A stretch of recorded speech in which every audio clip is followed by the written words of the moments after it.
Se entrar na ordem do significante, é entrar nessa ordem da falta, entrar nessa ordem do que está ausente, assimilar essa experiência de uma coisa que um dia esteve lá e que um dia a gente experienciou de alguma forma, e a gente só faz isso através da linguagem. Mas se a linguagem nos é dada pelo outro, então ele vai bater o martelo de novo e dizer: a perturbação neurótica se dá no plano do outro, no plano da fala, na medida em que o sujeito aí se reconhece ou aí se faz reconhecer, no plano do seu ser, no plano do to be or not to be. Eis a questão. É a vida ou é a morte? É esse um ou é esse outro? É exatamente essa experiência imaginária que está em tensão, né? Que não tem uma resolução. Não é nem o corpo vivo, nem o corpo morto, é uma coisa que está além dessas duas coisas, né? E o que que tem aí? Ser ou não ser o quê? Que não está tão presente assim no Shakespeare, e o Freud vai colocar em primeiro plano. E aqui o Lacan, então, começa a abusar mais ainda do Freud do que ele já vem abusando, né, de lendo mesmo, assim. Ser ou não ser o homem para essa mulher. Que é esse é o problema dos modernos mesmo, né? Ele, ao invés de ir lá e matar o cara, ele fica desenterrando o morto e dizendo ser ou não ser. Ele não cumpre a palavra do pai. O que o pai dele, morto, mandou ele fazer, ele não faz. Olha a histeria dele aí, né? Eu vou fazer um teatro para encenar a verdade, né?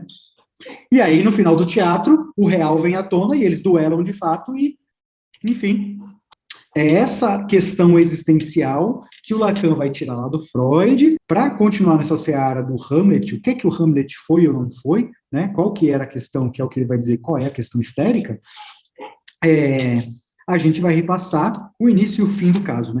O início do caso é esse, que é um sujeito que dirige o bonde, e aí, de repente, ele cai do bonde e é arrastado. Mas não acontece nada com ele, ele toma 3 pontinhos na cabeça, mas ele fica ali, então, voltando várias vezes ao médico com uma dor na costela que se irradia por todo o corpo.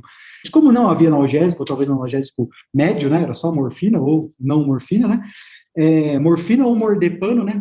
Aquela coisa assim. Como não havia analgésico, o pessoal logo falou: bom, deve ser um caso de histeria, é, de trauma histérico. E aí encaminhou ele, então, para um psiquiatra psicanalista.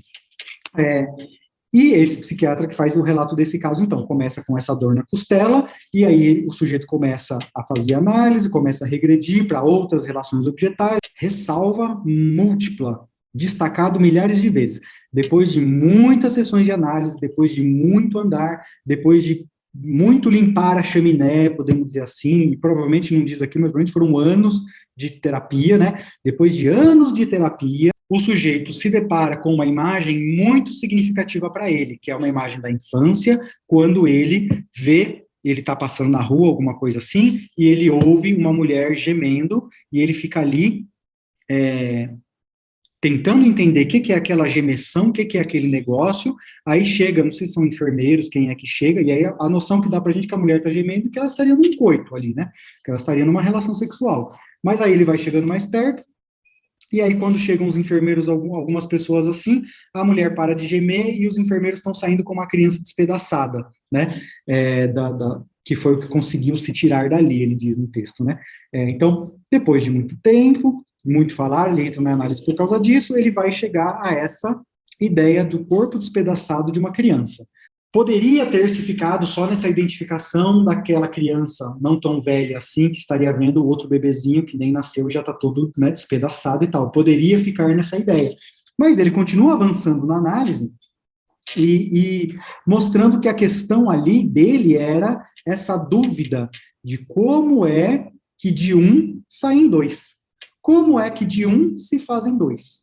Como essa mágica que só as mulheres podem fazer, como essa mágica de gerar uma criança, né? Essa mágica de repente você ter um corpo, seu corpo fica grávido e aí daqui a pouco sai e é dois, agora são dois, multiplicou. Não contente só com essa primeira imagem de um bebê despedaçado, a questão se amplia para como é possível, né? Aquele paciente, então, amplia para como é possível, como é que esse negócio de ser mulher ou ser homem? E aí vai entrar outras partes da história da vida dele, que tem, com a esposa dele, que tem tudo a ver com isso, a ponto de chegar, será que a questão, né, to be or not to be dele, será que eu sou ou não sou alguém capaz de procriar?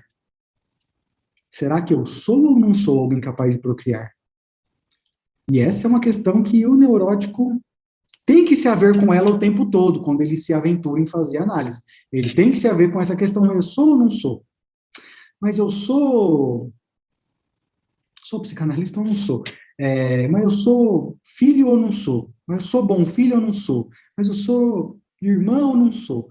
Mas eu sou um bom jogador de futebol ou não sou? Mas eu sou amado ou não sou? Sou amado ou não sou? Talvez seja a primeira de todas, né? Meus pais me amam ou não me amam? Eles não deixam fazer tudo que eu quero, né? Se me amasse, deixava fazer tudo que eu quero, né? Tem umas coisas assim. Então, o neurótico vai ter que se haver com essa questão, com várias roupagens diferentes em vários campos da vida diferentes, né? Até, dirá o Lacan, até, e o Freud mesmo, até chegar à primordial, né? Lembra, o ser ou não ser do Édipo também era eu sou ou não sou um assassino, né? Tinha isso. Eu sou ou não sou um assassino? Afinal, eu sou isso que eles estão falando ou não sou? Eu sou criminoso ou não sou, né? Olha esse outro que nos reconhece aí, que vai dizer para a gente se a gente é ou se a gente não é. O que a gente vai tentar fazer na análise é despir o sujeito desses outros que mais o confundiram do que o apaziguaram, né? E onde esse outro que não o apaziguou não estava, o sujeito vai ter que surgir, né? Então ele vai ter que decidir se eu sou ou não sou.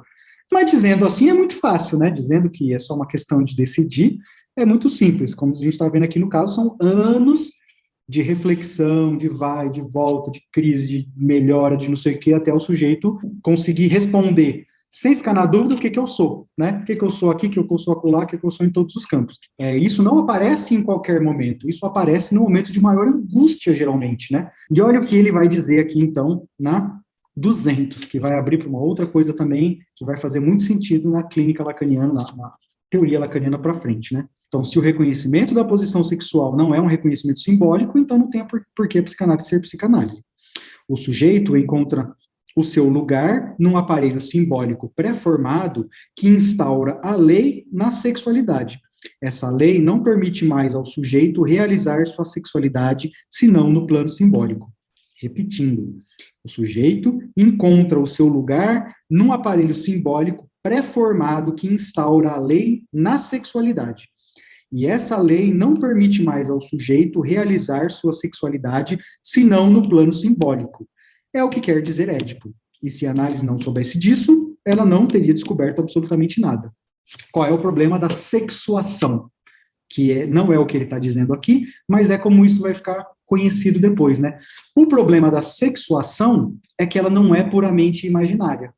Ela é de base imaginária, mas ela é uma leitura simbólica do imaginário do corpo. É uma simbolização do imaginário do corpo. Ele vai ter que chegar a algum lugar quando ele alçar para um outro plano, para o plano do simbólico, e dizer, ou se haver com esse significante aí, sou homem, sou mulher, né? E esse significante sou homem, sou mulher, pode ser sou homem, sou mulher, à imagem e semelhança da minha anatomia, ou ele pode ser sou homem, sou mulher, à não imagem e dessemelhança da minha anatomia. Quem quiser estudar sexualidade, sexuação, tudo pode pegar a partir desse ponto aqui.